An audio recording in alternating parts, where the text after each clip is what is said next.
அனைத்து நல்லுள்ளங்களுக்கும் என் அன்பான வணக்கங்கள். நான் உங்கள் இந்துமதி உதயகுமார்.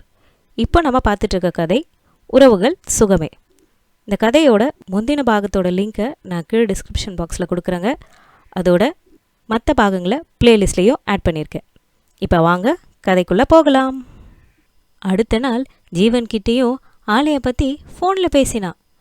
அவனுக்கு ஓரளவுக்கு விவரம் தெரிஞ்சிருந்தது. அண்ணா, நீ பின்னால் நம்ம மில்லோட பொறுப்பை ஏற்றுக்குவியா? ஏய், என்னாச்சு உனக்கு? ஏன் இப்போ இதை பற்றி எல்லாம் பேசிக்கிட்டு இருக்க? நாளைக்கு நடக்கிறத பற்றி யோசித்து இன்னைக்கு படிப்பை கோட்டை விட்டுறாத. படிக்கிற வேலையை மட்டும் பாரு. முதல்ல அடுத்த செமினாருக்கு தயாரானியா? எனக்கும் நிறைய படிக்கிற வேலை இருக்குது, ஃபோனை வை நீ. அவன் சொன்னதும் சரிதான். தேவையில்லாமல் அதிகம் யோசிக்கிறோன்னு நினச்சி அதை பற்றின நினைவை விட்டுட்டு வேறு வேலைகளை செய்ய ஆரம்பித்தா. இருந்தாலும் நிர்வாகம் தொடங்கினதுலேருந்து இன்னைக்கு வரைக்கும் எப்படி வளர்ந்துருக்குன்னு அவன் நிறைய ஆராய்ச்சி பண்ணினான். விஜயா கிட்ட அப்பப்போ கேட்பா. தனக்கு தெரிஞ்சதெல்லாம் அவங்க சொல்லுவாங்க. சில முறை அப்பா கிட்ட கூட கேட்பா. ஆனால் தாத்தா கிட்ட போக ஏனோ அவளுக்கு ஒரு தயக்கம் இருந்தது. அதுவும் ஜீவா இந்த முறை இங்கே வீட்டுக்கு வந்தப்போ அந்த தயக்கமும் மறைஞ்சது. ஜீவா கிட்ட அவளுக்கு தெரிஞ்ச எல்லாத்தையும் ஒப்பிச்சா. கம்பெனியை இவ்வளவு திறமையாக முன்னேற்றி கொண்டு வந்ததுக்கு தன் தாத்தாவோட திறமையை வெகுவாக பாராட்டவும் செஞ்சா. எல்லோரும் சாப்பிடும்பொழுது, தாத்தா உங்களுக்கு பிஏ தேவைன்னா சொல்லுங்களேன், ஆள் தயாராக இருக்காங்க. ஜீவா சொன்னான். எனக்கு பிஏவா? வியந்து கேட்டார் தாத்தா. ஆமாம், நம்ம மீராதான். அவன் அப்படி சொன்னதும் தாத்தா மட்டும் இல்லை, எல்லாருமே வியப்பாக பார்த்தாங்க. ஆமாம் தாத்தா, நிறைய விஷயங்களை அவள் இப்பெல்லாம் தெரிஞ்சு வச்சிருக்கா. நம்ம ஆளையை பற்றி தான். அப்படி என்ன தெரிஞ்சு வச்சிருக்கா? சொல்லு கேட்போம். தான் செய்கிற ப்ராஜெக்டுக்காகன்னு சமாளித்து எல்லாத்தையும் சொன்னா. அந்த கம்பெனி தொடங்கின கதை, அதில் முதலீடு, வளர்ச்சி, சட்ட சிக்கல், தொழிலாளர்களோட சலுகைகள்னு நிறைய விவரங்களை சொன்னான். அவன் சொல்லி முடிச்சதும், பரவாயில்லையே, எல்லாம் நல்லாவே ஞாபகத்தில் வச்சிருக்கியே. ஒரே ஒரு முறை தான் என்கிட்ட கேட்டா, ஏதோ எனக்கு தெரிஞ்சதை சொன்னேன். ஆனால் இந்த லீகல் விஷயங்களெல்லாம் யார் உனக்கு சொன்னாங்க? விஜயா கேட்க, அது என்னோட வேலை தான். கோபாலன் தன் பங்குக்கு சொன்னார். நல்லது தான் அப்படின்னு கிருஷ்ணசாமி சொன்னாலும் அவர் முகம் லேசாக வாடி இருந்தது. அப்படின்னா நான் எல்லாத்தையும் தெரிஞ்சுக்கலாமா தாத்தா? ஒன்றும் பிரச்சனை இல்லையே? மீரா ஆர்வமாக கேட்டா. பிரச்சனையா? நம்ம கம்பெனியை பற்றி தெரிஞ்சுக்கிறதுல என்ன பிரச்சனை இருக்குது? உன் ப்ராஜெக்டுக்கு என்ன விவரம் வேணாலும் கேளு, தாத்தாவும் சொன்னார். அவள் இதையெல்லாம் படிப்பு விஷயத்துக்காக கேட்கலனாலும், என் ப்ராஜெக்டுக்கு இப்போதைக்கு இந்த விஷயங்கள் போதும். ஆனால் நம்ம ஆளையை பற்றி எனக்கு தனிப்பட்ட முறையில் இன்னும் நிறைய தெரிஞ்சுக்கணும்னு சொன்னான். எல்லாருக்கும் வியப்பாக தான் இருந்துச்சுனாலும் ஒரு கட்டத்தில் சரியான ஆர்வக்கோளாறுனே நினச்சாங்க. கடைசி செமஸ்டரில் பெரும்பாலும் ப்ராஜெக்ட் வேலைன்னு நிறைய லீவ் நாட்கள் கிடைச்சிது. அந்த ப்ராஜெக்டும் கேவியை சார்ந்தே செஞ்சா. அவள் அறிக்கையை பார்த்தப்போ கிருஷ்ணசாமியும் கோபாலனும் அவளை நல்லாவே பாராட்டினாங்க.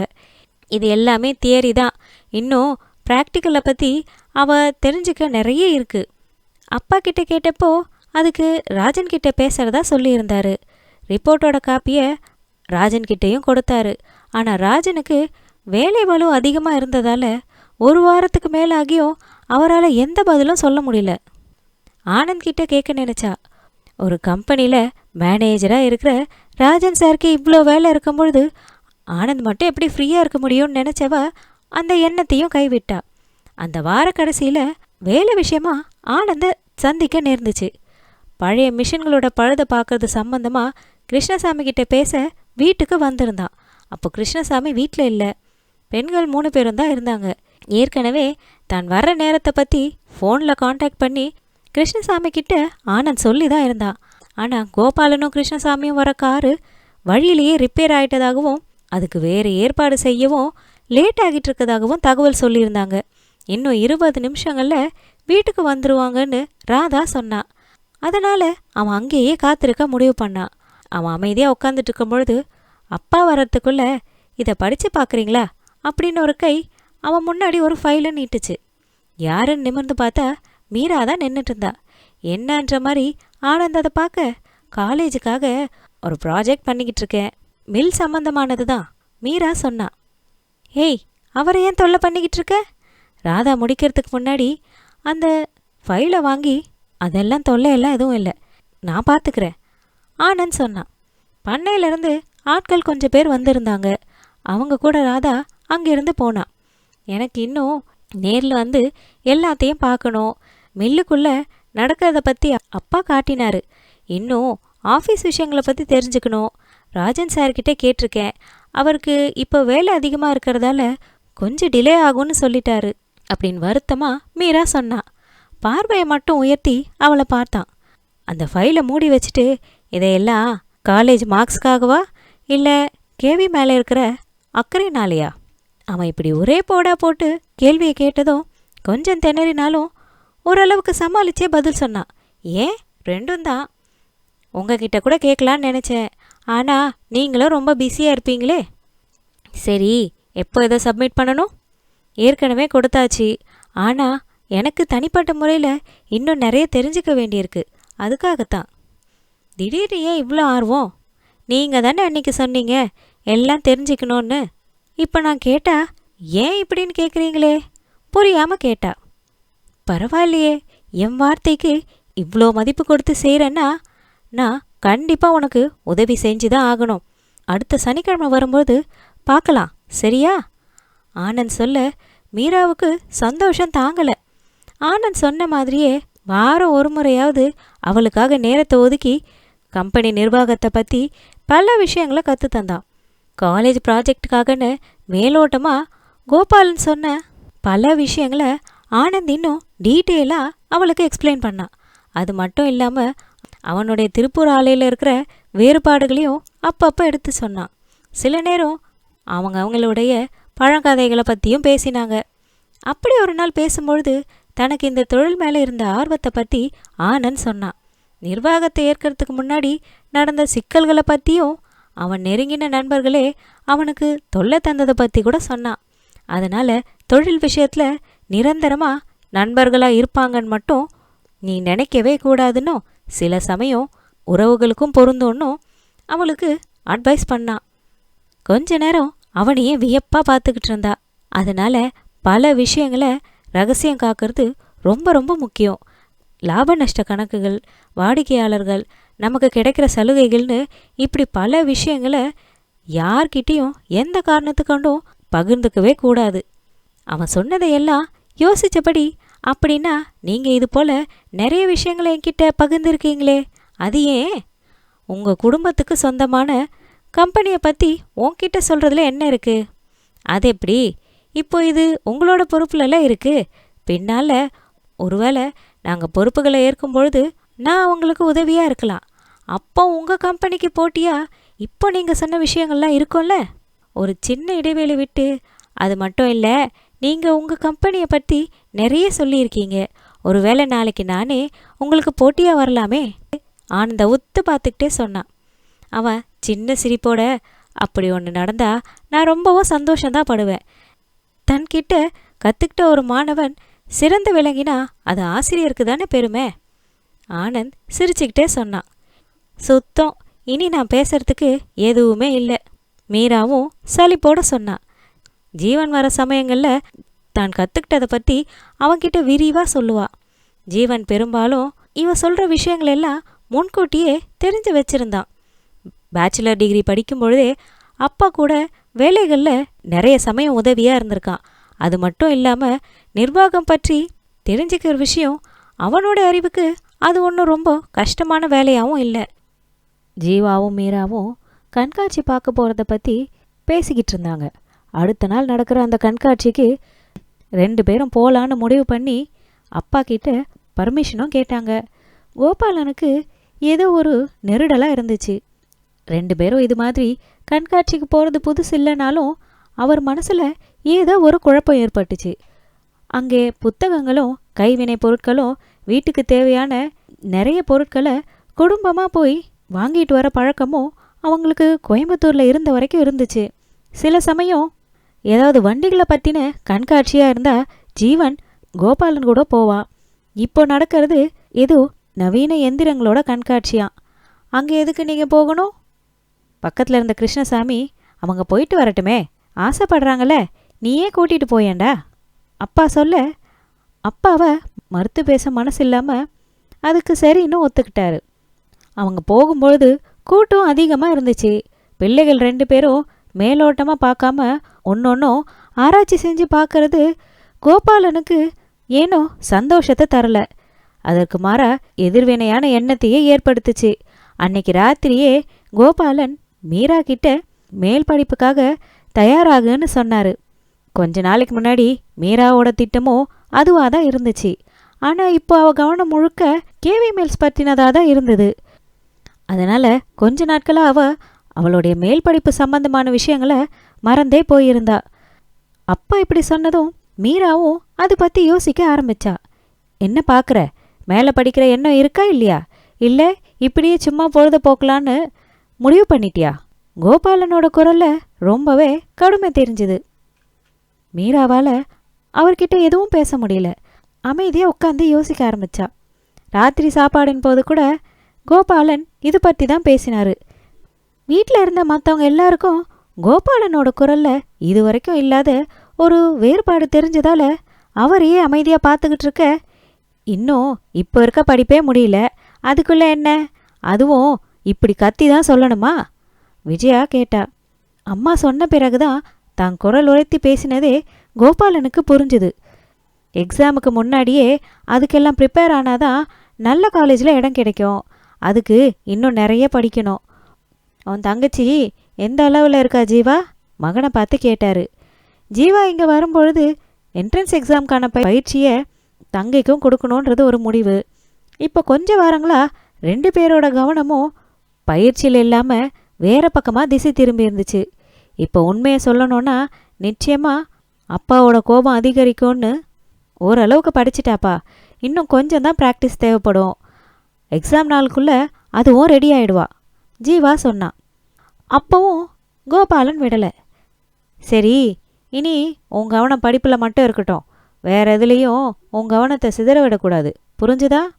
அப்பா இப்படி பேச பேச அவளுக்கு குழப்பம் அதிகரிச்சுட்டே போச்சு. பசங்க அவங்களுக்கு விரும்பினதை படிக்கணும்னு கோபாலன் எப்போவுமே சொல்லுவார். இந்த படிப்புக்கு உன்னை தயார்படுத்திக்கோன்னு ஜீவனையோ மீராவையோ அவர் ஒரு நாளும் கட்டாயப்படுத்தினது இல்லை. ஜீவா படிப்பில் சுட்டி. அவனாகவே தன்னோட இலக்கை தேர்வு செஞ்சான். முதல்ல சயின்ஸு, அப்புறம் மேலாண்மைன்னு அவன் சொன்னப்போ அப்படியே ஏற்றுக்கிட்டாரு அப்பாவும். ஜீவா மட்டும் இல்லை, மீரா கிட்ட கூட அவள் விரும்பின படிப்பையே படிக்கிறதுக்கும் ஒத்துக்கிட்டாரு. அப்படி இருந்த அப்பா கிட்ட ஏற்பட்ட இந்த மாற்றம் அவளுக்கு குழப்பத்தை தான் தந்தது. ஆனால் அதற்கான விடை சீக்கிரமாகவே கிடைச்சிது. மீரா கிட்ட எல்லாத்தையும் சொல்ல கோபாலனால் முடியல. அவள் இன்னும் சின்ன பெண் தான். குடும்பத்தில் நடக்கிற எல்லா சச்சரவும் மகளுக்கு தெரியணும்னு அவசியம் இல்லைன்னு அவர் நினச்சாரு. கோபாலனோட குடும்பம் இங்கே வந்தது தம்பிக்கும் தங்கை குடும்பத்தாருக்கும் ஏமாற்றத்தை தான் தந்திருக்கு. கடந்த 20 வருஷங்களாக கம்பெனியோட முழு பொறுப்பும் அதனோட வளர்ச்சியிலும் சரி பாதி பங்கு நாராயணுக்கு இருந்தது. நாராயணன் மில்ல விற்க நினச்சப்போ அப்பா கிருஷ்ணசாமி அதை ஏற்காதது மட்டும் இல்லாமல் எந்த முடிவும் நாராயணன் மட்டும் எடுக்க முடியாதுன்னு சொன்னார். அவரோட மற்ற 3 பிள்ளைகளுக்கும் கூட இதில் உரிமை இருக்குன்றத மனசில் வச்சுக்கிட்டு தான் அவர் முடிவு எடுத்திருக்கிறதா சொன்னார். நாராயணனோட முடிவுக்கு கமலா மறுப்பு சொல்லலை. நாயகி எப்போவுமே நிர்வாகத்திலையோ பங்குகளை பற்றியோ உரிமை கொண்டாடினதும் இல்லை. தம்பிக்கு எப்படி வேணுமோ அப்படியே செய்யுங்க அப்படின்னு தான் சொல்லி அவளுக்கு பழக்கம். மீதி இருக்கிறது கோபாலன் தான். கோபாலன் முன்னாடியே எதுவுமே வேண்டான்னு தான் இருந்தார். இப்போ புதுசாக வந்து உரிமை கொண்டாட கண்டிப்பாக அவர் ஒத்துக்கவும் மாட்டார். அவருக்கு மனசும் கிடையாது. அப்படியே கேட்டாலும் ஒரு பங்கை அவருக்கு கொடுக்கறதுல நாராயணனுக்கு எந்த தயக்கமும் இல்லை தான். ஆனால் இவ்வளோ இருந்தும் கிருஷ்ணசாமி முடிவில் மாற்றம் இல்லை. அவங்க பசங்க யாரும் இதை பார்க்க போகிறதில்லன்னு நாராயணன் எப்போவோ சொல்லிட்டாரு. அதாவது வருங்காலத்தில் இந்த கம்பெனியை உங்களுடைய வாரிசுகள் யாரும் பார்க்க மாட்டாங்கன்னு கிருஷ்ணசாமிக்கு உணர்த்தவும் செஞ்சார். அப்பா கிட்ட சொன்ன விஷயத்தை பற்றி கோபாலன் கிட்டேயும் நாராயணன் சொல்லி வச்சிருந்தாரு. அண்ணா, அப்பாவோட பிடிவாதம் ஏன் தான் குறையவே இல்லைன்னு தெரியல. நான் இவ்வளோ சொல்லியும் இப்போவும் கம்பெனியை விற்கிறதுக்கு அவர் ஒத்துக்கவே மாட்டாரு. இப்படி இருக்கும் பொழுது நாளைக்கு யார் அதை பார்த்துக்குவாங்க? இப்போ எனக்கு இருக்கிற வேலை பலுவும் அவர் புரிஞ்சுக்கல. இப்போ எனக்கு இருக்கிற பண தேவையை பற்றியும் அவர் புரிஞ்சிக்கவே இல்லை. நாராயணன் சொல்கிறத அப்படியே கோபாலனால் ஏற்றுக்க முடியல. அப்பாவோட முடிவையோ இல்லை உன் எண்ணத்தை பற்றியோ என்னால் எதுவும் சொல்ல முடியாது. ஆனால் பல வருஷங்களாக இதை எல்லாத்தையும் விட்டு விலகியே இருந்துட்டேன். நான் இன்னமும் அப்படி தான் இருக்கேன். என்னால் இதில் யாருக்குமே எந்த ஒரு முடிவையோ எந்த ஒரு அட்வைஸையோ சொல்ல முடியாது அப்படின்னு கோபாலன் முடிவாக சொல்லிட்டாரு. இந்த உரையாடல் நடக்கும்பொழுது லக்ஷ்மியும் கூட இருந்தா. தன் கணவன்கிட்ட, நீங்கள் என்ன விவரம் புரியாமல் பேசிக்கிட்டு இருக்கீங்க? உங்கள் பசங்க பார்க்கலன்னா என்ன? ஒருவேளை உங்கள் அண்ணன் பசங்க பார்த்துக்குவாங்களோ என்னமோ. உங்கள் அப்பாவுக்கும் அதே எண்ணம் இருக்கு போல. என்ன பண்ணுறது? இவ்வளோ வருஷம் நீங்கள் உழைச்சதுக்கு யார் இங்கே மரியாதை தராங்க அப்படின்னு நறுக்குன்னு பேசினான். லக்ஷ்மி பேசினது ரொம்ப தப்பு அப்படின்னு கோபாலன் துளியும் நினைக்கல. பல வருஷங்களாக நாராயணனோட முழு உழைப்பு தான் இன்னைக்கு இப்படி வளர்ந்துருக்கிற கேவி நிறுவனம். அதில் அவருக்கு இல்லாத உரிமையா? கோபாலனும் அவன் பிள்ளைகளும் நிர்வாகத்தில் தலையிடாமல் இருக்கிறதே ரொம்ப நல்லது. அவரால் செய்ய முடிஞ்சதும் அதுதான். அதனாலேயே பொறுப்பை ஏற்க முடியாதுன்னு அப்பா கிட்ட திட்டவட்டமாக சொல்லிட்டாரு கோபாலன். நிலைமை இப்படி இருக்க இப்போ தன் பிள்ளைகள் காட்டுற ஆர்வம் அவருக்கு உள்ளுக்குள்ள ஒருவித கலவரத்தை ஏற்படுத்துச்சு. அதனால் தன்னை போல தன் பிள்ளைகள் யாரும் இந்த நிர்வாகத்தில் தலையெடுக்கக்கூடாதுன்னு அவர் திடமாக முடிவெடுத்திருந்தார். மீரா தன் மேல் படிப்பு சம்பந்தமாக ஆனந்த் கிட்ட ஃபோன் பண்ணி பேசினா. ரொம்ப நேரம் ட்ரை பண்ணி தான் ஆனந்தை லைனில் பிடிக்க முடிஞ்சுது. அவள் விஷயத்தை சொன்னதும், என்ன என்னோட போட்டி போட தயாராகிட்ட போல இருக்கு? ஆனந்த் கேலியாக கேட்டான். மீராவுக்கு அது புரியறதுக்கே கொஞ்சம் நேரம் ஆச்சு. ஓ, சரியாக கண்டுபிடிச்சிட்டிங்க போங்க. போட்டிக்கு தயாராக இருங்க. ஆனால் கவலைப்பட வேண்டாம். என் குருன்றதால அந்த சலுகை எப்போவுமே உங்களுக்கு இருக்கும். அப்படியா தாயி? ரொம்ப நன்றி. எப்பவும் இதை மறக்காமல் இருந்தாலே போதும். இதுவே இந்த குருவோட வேண்டுகோளும். நிச்சயமாக குருநாதா. மீரா சொல்ல 2 பேரும் சிரிச்சாங்க. சரி, நான் வைக்கட்டுமா? மீரா சொல்லிட்டு ரிசீவரை வைக்க போனவ திரும்பவும் ஹலோ ஹலோ லைனில் இருக்கீங்களா அப்படின்னா. சொல்லு மீரா, உங்கள் மொபைல் நம்பர் கொஞ்சம் தர முடியுமா? படப்படன்னு கேட்டுட்டு நாக்க கடிச்சிக்கிட்டா. எதுக்குன்னு காரணம் கேட்டால் என்ன சொல்கிறது? இது வரைக்கும் ஆஃபீஸ் நம்பருக்கே அவனுக்கு கால் பண்ணி பேசியிருக்கா. இப்போ கேட்டா என்ன சொல்கிறது, எப்படி சமாளிக்கிறதுன்னு அவள் யோசிச்சுக்கிட்டு இருந்தா. ஆனால் அவள் யோசித்த மாதிரியெல்லாம் அவள் எதுவுமே கேட்கல. அதுக்குள்ளேயே நம்பர் சொல்ல ஆரம்பிச்சிட்டான். அவளும் நம்பரை எழுதிக்கிட்டு நன்றி சொல்லி காலை கட் பண்ணினான். காலேஜோட எக்ஸாம் டேட்டும் மேல் படிப்புக்கான என்ட்ரன்ஸ் எக்ஸாம் டேட்டும் அறிவிக்கப்பட்டிருந்தது. 2த்துக்கும் அதிக இடைவெளி இல்லைன்றதால கொஞ்சம் அதிகமாகவே தன்னை தயார்படுத்திக்கிட்டு இருந்தா. வீட்டில் அவள் இருக்காளா இல்லையான்னு கூட யாருக்கும் தெரியாதபடி எப்போவும் தன்னோட அறையில் உட்காந்து படிச்சுக்கிட்டே இருந்தா. ஒரு வழியாக அவள் எதிர்பார்த்த அந்த தேதியும் வந்தது. எக்ஸாமை நல்லபடியாக எழுதியே முடிச்சிருந்தா. எக்ஸாமுக்கு தயாரானதால் ரொம்ப களைச்சி போயிட்டா பார். முகம் எல்லாம் சோர்ந்து போயிருக்கு. விஜயா ராதா கிட்ட சொல்லிக்கிட்டு இருந்தா. அப்போ மீராவும் பக்கத்தில் தான் உட்காந்துட்டு இருந்தா. எக்ஸாமுக்கு படித்ததால் இந்த களைப்பா, இல்லை சரியாக செய்யாததால் வந்த பயமா? ராதா மகளை சீண்டினா. என்னது பயமா? எனக்கா? பாருங்க பாருங்க, நீங்களே ஆச்சரியப்படுற அளவுக்கு என்னோட மார்க்ஸ் எல்லாம் வரும்பொழுது பார்க்கலாம் பார்க்கலாம், நீ எங்களை எப்படியெல்லாம் ஆச்சரியப்படுத்த போகிறேன்னு நாங்களும் வெயிட் பண்ணி பார்க்குறோம். ராதா விடாமல் அவளை சீண்டிக்கிட்டே இருந்தா. சே, ஒரு பெரிய மனுஷி சொன்னால் அதை ஏற்றுக்கிறதுக்கு யாருமே இல்லை அப்படின்னு சினுங்கிக்கிட்டே தன்னோட அறைக்கு போனவ கண்ணாடி முன்னாடி நின்று தன் முகத்தை பார்த்தா. பாட்டி சொன்னது சரிதான். அவன் முகம் ரொம்பவே சோர்ந்து இருந்துச்சு. உற்சாகமே இல்லாமல் கலை இழந்து போயிருந்தது. ஆனால் அம்மா சொன்ன மாதிரி இது எக்ஸாம் பயம்லாம் கிடையாது ஏன்னு மீரா யோசிச்சுக்கிட்டு இருந்தா. ஆனால் அதுக்கான விடை அன்னைக்கு ராத்திரியே மீராவுக்கும் கிடைச்சிது. ராத்திரி குடும்பமாக பேசிக்கிட்டு இருக்கும் பொழுது சாருவோட கல்யாணத்தை பற்றியும் பேச்சு ஆரம்பித்தாங்க. ஏற்கனவே நிறைய பேர் பெண் பார்த்துட்டு போயிருக்கிறதாகவும் சீக்கிரம் கல்யாணத்தை நடத்த முடிவு செஞ்சுருக்கிறதாகவும் கமலா சொன்னான். நல்லா வசதியாக மட்டும் இருந்தால் போதாது, நம்ம வீட்டு பெண்ணை அனுசரிச்சும் போகணும். அவளுக்கு கடவுள் யார் எழுதி வச்சிருக்காரோ நம்ம நினைக்கிறதெல்லாம் நடக்குமா என்ன? விஜயா கவலையோட சொன்னான். ராதா, என்ன அத்தை இப்படி சொல்கிறீங்க? நம்ம சாருவுக்கு எல்லாம் நல்லதே நடக்கும், நீங்கள் எதுவும் கவலைப்பட வேண்டாம். ராதா சொல்ல விஜயா பெருமூச்சொன்னு விட்டா. சாரு கல்யாண விஷயத்தில் ஏதோ ஒரு கவலை தன் மாமியாருக்கு இருக்கிறத அப்போதான் ராதாவே உணர்ந்தா. ராத்திரி சாப்பாடை முடிச்சுக்கிட்டு கோபாலனும் கிருஷ்ணசாமியும் கொஞ்சம் காத்தாட வெளியே நடக்க கிளம்பினாங்க.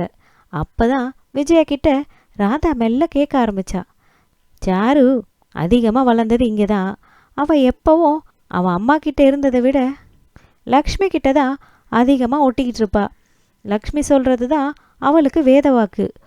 அதெல்லாம் ஒரு வயசு வரைக்கும் தான் சரி. ஒரு கட்டத்துக்கு மேலே குழந்தைங்க அந்த பழக்கத்தை மாற்றிக்கணும். ஆனால் சாரு இப்போ வரைக்கும் அப்படி தான் இருக்கா. அதுவே ஒரு பெரிய கவலையாக இருக்குது. லக்ஷ்மி போல் அவள் யாரையும் பட்டுன்னு பேச மாட்டான்னாலும் அவள் சொல்லுக்கு இன்னுமே அவள் ஆடிக்கிட்டு தான் இருக்கா. அதனால் என்னத்த, அவள் சின்ன பொண்ணு, பெரியவங்க சொல்கிறத கேட்டு நடக்கிறா. அதில் என்ன தப்பு இருக்குது? அவங்க பேசிக்கிட்டு இருக்கும்பொழுதே ஃபோன் அடிக்க ஆரம்பிச்சது. யாருன்னு பாரு, மீரா கிட்ட சொன்னான். ஹலோ, நான் ஆனந்த்.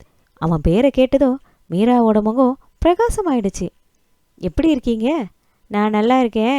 எக்ஸாம் எல்லாம் முடிஞ்சுதா? எப்படி பண்ணியிருக்க? சூப்பராக பண்ணியிருக்கேன். நீங்கள் சொல்லுங்கள், உங்கள் 2 மில்லோட வேலையும் எப்படி போய்கிட்டு இருக்கு?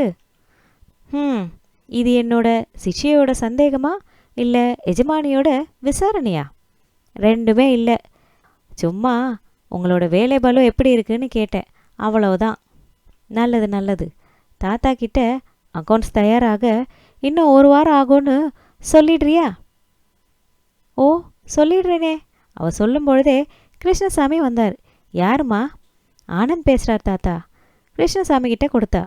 அவள் அங்கேருந்து தன் அறைக்கு போனப்போ எதேர்ச்சியாக கண்ணாடியில் அவளுடைய முகத்தை பார்த்தா. ஆனால் மத்தியானம் கலை இல்லாமல் பொலி விழுந்திருந்துச்சே, அந்த முகம் இப்போ இல்லை. இப்போ அவன் முகத்தில் அப்படி ஒரு பிரகாசம் மின்னுச்சு. மீராவுக்கே இது ஆச்சரியமாக இருந்தது. ஏன் இப்படி இவ்வளோ நேரம் இல்லாத இந்த பிரகாசம் திடீர்னு எங்கேருந்து வந்திருக்கோம்? ஒருவேளை ஆனந்தோட குரலை கேட்டதாலேயா? சி, என்ன இது மடத்தனம், இப்படி எல்லாமா யோசிப்பாங்க அப்படின்னு தன்னை தானே தலையில் அடிச்சுக்கிட்டா. ஆனால் மனசு எப்போ எப்படி மாறும்னு யாருக்குமே தெரியாதே. அடுத்த நாள் அம்மா கூட கோயம்புத்தூருக்கு ஷாப்பிங்க்கு கிளம்பினா மீரா. அப்போ கடையில் நிறைய வண்ணங்களில் துணிகளை பார்க்கும்பொழுது சாரு சொன்னது தான் அவளுக்கு ஞாபகம் வந்தது. ரொம்ப பிரைட்டாக இல்லாமல் ஓரளவுக்கு சுமாரான 1-2 துணிகளை எடுத்துகிட்டு வந்து அம்மா கிட்ட காட்டினா. அதிசயமாக இருக்கே, எப்போவும் லைட் கலர்ஸில் தான் செலக்ட் பண்ணுவேன், இப்போ என்ன கொஞ்சம் எல்லாம் மாறி இருக்கு? சும்மாதாம்மா, இது எனக்கு பொருந்துமான்னு எடுத்து பார்த்தேன். உனக்கு எல்லா கலரும் நல்லா தான் இருக்கும். ஆனால் சாதாரணமான நாட்களில் இதை போட முடியாது. ஏதாவது முக்கிய நாட்களில் மட்டும்தான் இதை போட்டுக்க முடியும், சரியா? ஐயா, இதை போய் நான் போடுறதா? இதில் பாருங்களேன் எவ்வளோ ஸ்டோன் இருக்குன்னு, கண்ணை பறிக்குது. இதை போட்டுக்கணுன்னா அவ்வளோ கன்வீனியண்ட்டாகவும் இருக்காதுமா, எனக்கு இது வேண்டாம். மீரா சொல்ல அவளை வற்புறுத்தி ட்ரையல் ரூமுக்கு அனுப்பினா. அவள் வர்றதுக்குள்ளே மீராவை கேட்காமையே அவளுக்கு ஏற்ற கலரில் சின்ன சின்ன வேலைப்பாடுகள் நிறைஞ்ச ஒரு சில ட்ரெஸ்களை தேர்வு செஞ்சு வச்சுருந்தா ராதா. மீரா எவ்வளவோ வேண்டான்னு சொல்லியும் எல்லா நேரத்துலேயும் ஒரே மாதிரி ட்ரெஸ் போட்டுட்ருக்க முடியாது. மற்றவங்க சொல்கிற அளவுக்கு நம்மளை தாழ்த்தியும் வச்சுக்கக்கூடாது. சொல்கிறத கேளு மீரா, ராதா சொன்னா. அம்மாவோட முகத்தை ஆச்சரியமாக பார்த்தா. ஒருவேளை அன்னைக்கு சாரு சொன்னதை அம்மாவும் கேட்டிருப்பாளோ? மற்றவங்களுக்காக நம்மளை மாற்றிக்க கூடாதுன்னு ராதா தான் சொல்லியிருந்தா. ஆனால் இப்போ எதுக்காக இப்படி மாறணும்னு சொல்கிறா? இதை யோசிச்சுக்கிட்டு இருந்த மீரா அம்மா கிட்ட கேட்கவும் செஞ்சா. சாருவுக்காக மாற சொல்லலை, இன்னொரு முறை சாரு உன்னை குறை சொல்கிற மாதிரி வச்சுக்க வேண்டான்னு சொல்கிறேன். உனக்கு புரியலம்மா, இப்போ இது மாதிரி திடீர்னு பளிச்சுன்னு ட்ரெஸ் போட்டால், இது வரைக்கும் அப்பா கிட்ட காசு இல்லை, அதனால் சாதாரணமாக ட்ரெஸ் போட்டுட்டு இருந்தா, இப்போ தாத்தாவுடைய பணம், அதான் நிறைய பலன்னு வாங்கி மாட்டிக்கிறாங்கன்னு ஏகத்துக்கும் பேசுவாங்கம்மா. அதுக்கு மேலே மீராவை ராதாவால் சமாதானப்படுத்த முடியல. அதனால் மீராவோட செலெக்ஷனுக்கு அவளையும் விட்டுட்டா ராதா. அம்மாவோட மனசு கஷ்டப்படக்கூடாதுன்னு மீரா ஓரளவுக்கு கொஞ்சம் வேலைப்பாடுகள் நிறைந்த ட்ரெஸ்ஸை 1-2 எடுத்து வச்சுக்கிட்டா. அடுத்து சாரி செக்ஷனுக்கு போனாங்க. ராதா பார்த்து பார்த்து தேர்ந்தெடுத்துட்டு வந்து கொடுத்தா மீரா ஒன்றுத்துக்கு கூட ஒத்துக்கல. அவள் ஒவ்வொன்றா காரணம் சொல்லி நிராகரிச்சுக்கிட்டே இருந்ததை ஒரு நடுத்தர வயசு பெண்மணி பார்த்து ரசிச்சிட்டு இருந்தா. தன்னை யாரோ கவனிக்கிறாங்கன்னு திரும்பி பார்த்த மீரா அந்த பெண் யாருன்னு கண்டுபிடிச்சிட்டா. அது வேற யாரும் இல்லை, ஆனந்தோட அம்மா பத்மா தான். அன்னைக்கு மில்லில் நடந்த பூஜையில் அவளை பார்த்தது அவளுக்கு நல்லாவே ஞாபகம் இருந்துச்சு. எப்படி இருக்கீங்க ஆண்டி?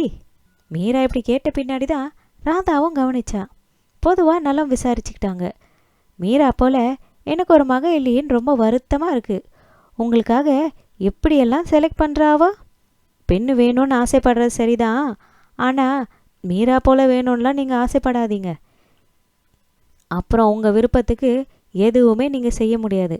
எனக்கு பிடிச்ச ஒன்றையும் இவ எடுக்கவே விட மாட்டா. அவளுக்கு பிடிச்சது தான் செலக்ட் பண்ணி கொண்டு வந்து என் கையில் வைப்பா. அதே நிலைமை தான் உங்களுக்கும் வரும், ராதா சொன்னான். அங்கிருந்த 2 புடவைகளை கையில் எடுத்துகிட்டு வந்து, ஆண்டி இதில் எது என் அம்மாவுக்கு எடுப்பாக இருக்குன்னு நீங்களே சொல்லுங்களேன், மீரா கேட்டா. மீரா எதை செலக்ட் பண்ணி வச்சிருந்து காட்டினாலோ அதையே தான் பத்மாவும் சொல்ல, பார்த்தீங்களா என் செலெக்ஷன் தான் எப்போவுமே கரெக்டு, ஆன்ட்டி கூட சொல்லிட்டாங்க. நான் ஒன்றும் எனக்கு பிடிச்சதை எடுக்கல. என் அம்மாவுக்கு எது செட் ஆகும், பார்க்க எது அழகாக இருக்கும்னு பார்த்து பார்த்து தான் நான் செலக்ட் பண்ணிக்கிட்டு இருக்கேன், புரிஞ்சுதா? அம்மாவோட கன்னத்தை கிள்ளிக்கிட்டே மீரா இதை சொன்னா. என்ன மீரா இது, கையேடு? ராதா செல்லமாக அவளை கோச்சிக்கிட்டா. இதையெல்லாம் பார்த்து ரசிச்சுக்கிட்டு இருந்தா பத்மா. கொஞ்ச நேரத்தில் 3 பேரும் கடையிலேருந்து வெளியே வந்தாங்க. பத்மா ராதாவையும் மீராவையும் வீட்டுக்கு கூப்பிட்டா. இன்னொரு நாள் வர்றதா சொல்லிட்டு அவங்க 2 பேரும் அவகிட்ட இருந்து விடை பெற்றாங்க. வீடு வந்ததும், என்ன கடையே வாங்கியாச்சா கேலி செஞ்சாரு கோபாலன். இல்லைப்பா, கேட்டு பார்த்தேன், விலைக்கு தரமாட்டேன்னு சொல்லிட்டாங்க. அந்த கோபத்தில் ட்ரெஸ்ஸை கூட பாருங்க, ரொம்ப கம்மியாக தான் எடுத்துகிட்டு வந்திருக்கோம். அவள் பேசினதை கேட்டதும் எல்லாரும் சிரிச்சிட்டாங்க.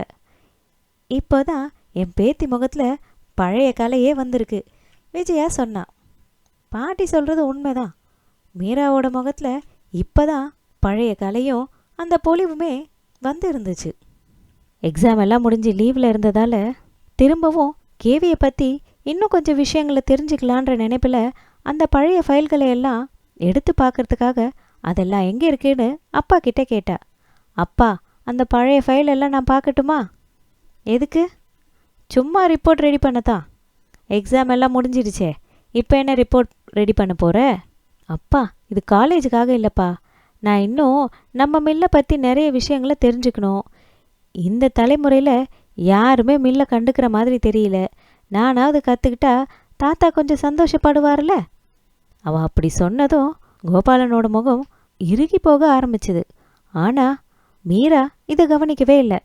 அதெல்லாம் ஒன்றும் வேண்டாம், போய் வேறு வேலை இருந்தா பாரு, கொஞ்சம் கோபமாக சொன்னார். அவருடைய இந்த கோபமான பதிலில் தான் மீரா அவர் முகத்தையே நிமிர்ந்து பார்த்தா. பார்த்தவளுக்கு ஏதோ சரியில்லைன்றது மட்டும் ஓரளவுக்கு புரிஞ்சுது. என்னாச்சுப்பா அப்படின்னு அப்பா கையை மெதுவாக பிடிச்சிக்கிட்டே கேட்டா.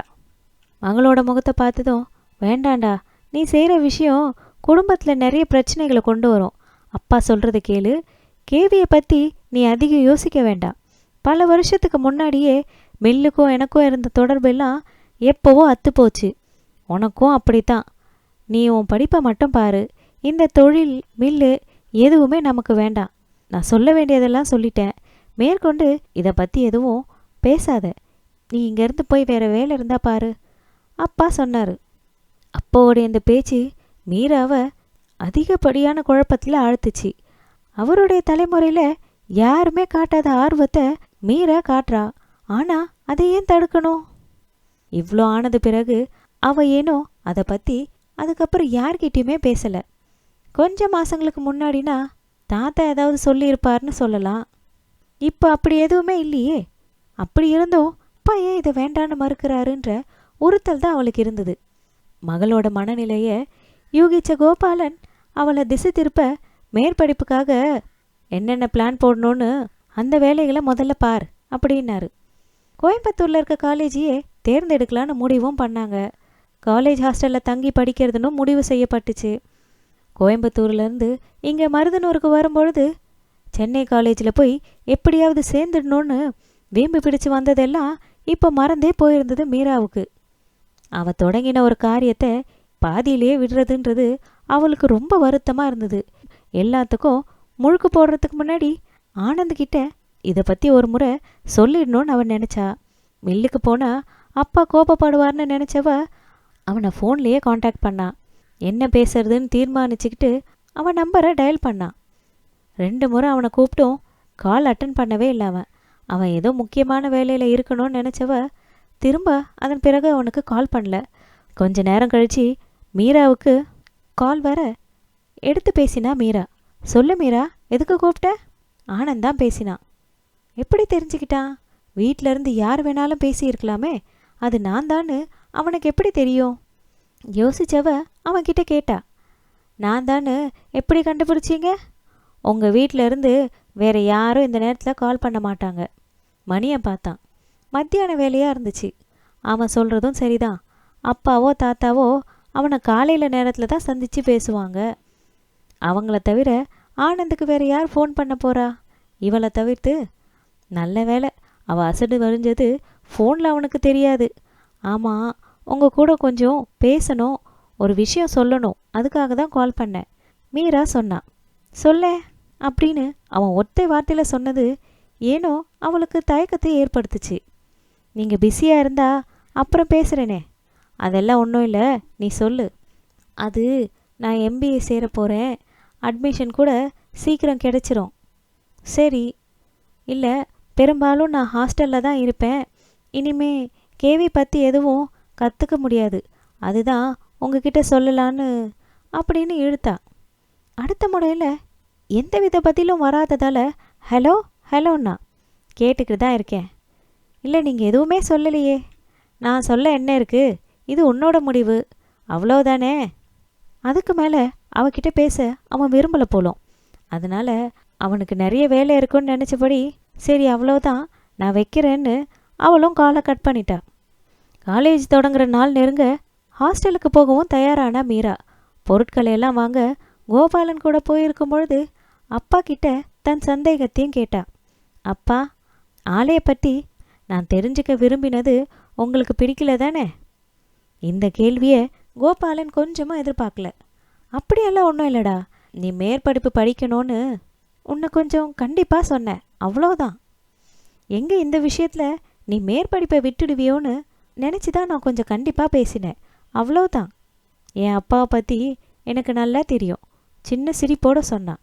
மகளோட தலையை லேசாக வருடி, தாத்தாவுக்கு நம்ம வீண் ஆசையை தூண்டிவிடக்கூடாதுல்ல, நீயும் ஜீவாவும் பொறுப்பேற்பீங்கன்னு. அப்புறம் தாத்தா தப்பாக ஏதாவது கனவு கண்டுட்டாருன்னா பின்னால் அது நடக்கலைன்னா அவருக்கு தானேடா கஷ்டம். அது நல்ல விஷயம் தானேப்பா, நாங்கள் பொறுப்பேற்றுக்கிட்டா தாத்தா சந்தோஷம் தானே படுவார். தாத்தாவுக்கு பிறகு முழு உரிமையும் சித்தப்பாவுக்கு தான் இருக்குது. அதில் நாம் யார் தலையிட்டாலும் சரி வராது. சித்தப்பா ஆலையை விற்க நினைக்கிறாரு, தாத்தா தொழிலை விட முடியாதுன்னு நினைக்கிறாரு. இப்போது நம்மளோட தலையீடு குடும்பத்தில் இன்னும் அதிக பிரச்சனைகளையும் விரிசல்களையும் ஏற்படுத்தும். மீரா ஏதோ யோசிக்க, யாரும் கெட்டவங்க இல்லைம்மா, விருப்பங்கள் மாறுபடும் பொழுது சில விரிசல்கள் உண்டாகும். நம்மளோட தலையீடு தாத்தாவை நம்ம மேலே நெருக்கத்தையும் சித்தப்பா மேலே பிரிவையும் அதிகரிக்கும். அது நமக்கு வேண்டாமே. ஆமாம், நீங்கள் சொல்கிறது சரிதான்ப்பா. ஆனால் இன்னொரு விஷயத்தை நீங்கள் யோசிக்கலையே. ஆலையும் அதில் வேலை செய்கிறவங்களோட நிலைமை என்ன ஆகும்?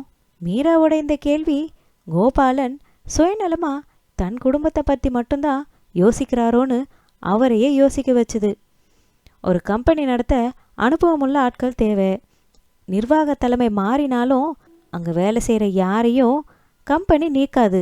அதனால் நிர்வாகம் யார் கைக்கு மாறினாலும் யாருக்கும் சிரமம் இருக்காது அப்படின்னு ஒரு வழியாக என்னத்தையும் சொல்லி சமாளித்தார்.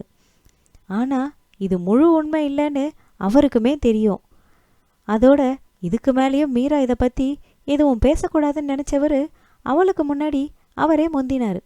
முதல்ல உன் படிப்பில் முழு கவனம் செலுத்து, அண்ணனை போல் நீயும் நல்லா படிக்கணும். இந்த விஷயங்களை பற்றியெல்லாம் நம்ம அப்புறம் யோசிக்கலாமே.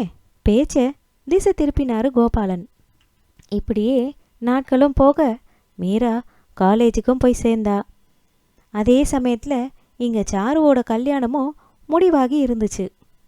இதோட இந்த கதையை நம்ம முடிச்சுக்கலாம். இந்த பகுதியை நம்ம முடிச்சுக்கலாம். இதன் தொடர்ச்சியை அடுத்த வீடியோவில் நம்ம பார்க்கலாம். இந்த கதை உங்களுக்கு பிடிச்சிருந்தா லைக் பண்ணுங்கள், ஷேர் பண்ணுங்கள். அதோட இந்த கதையை பற்றின கமெண்ட்ஸை கீழே கமெண்ட் பாக்ஸில் பதிவு பண்ணுங்கள்.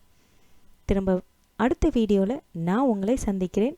அதுவரையில் நன்றி.